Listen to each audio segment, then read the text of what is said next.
মানি লন্ডারিংয়ের মামলায় বিএনপির ভারপ্রাপ্ত চেয়ারম্যান তারেক রহমান ও ব্যবসায়ী গিয়াসউদ্দিন আল মামুনের সাজার বিরুদ্ধে আপিলের রায়ের জন্য আগামী ৬ মার্চ দিন ধার্য করেছেন আপিল বিভাগ।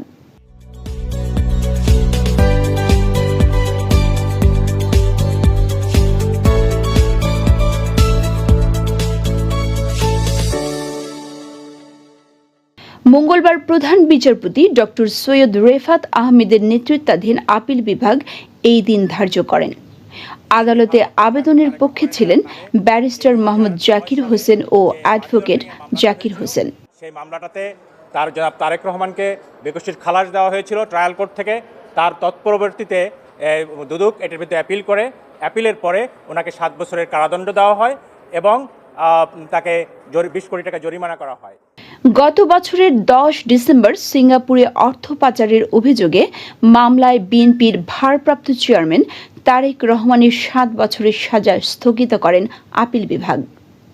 মামলায় তারেক রহমানের বন্ধু ও ব্যবসায়ী গিয়াসউদ্দিন আল মামুনের 7 বছরের সাজাও স্থগিত করা হয়।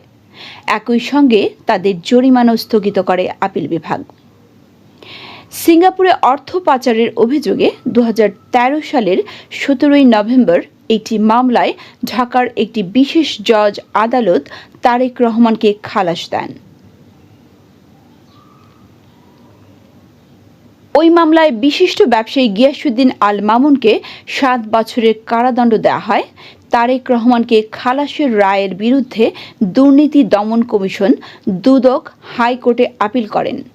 ওই আপিল শুনানি শেষে হাইকোর্ট 2016 সালের 21 জুলাই বিচারিক আদালতের খালাসের রায় বাতিল করে তারেক রহমানকে 7 বছরের কারাদণ্ড দেন। একই সঙ্গে 20 কোটি টাকা জরিমানা করেন।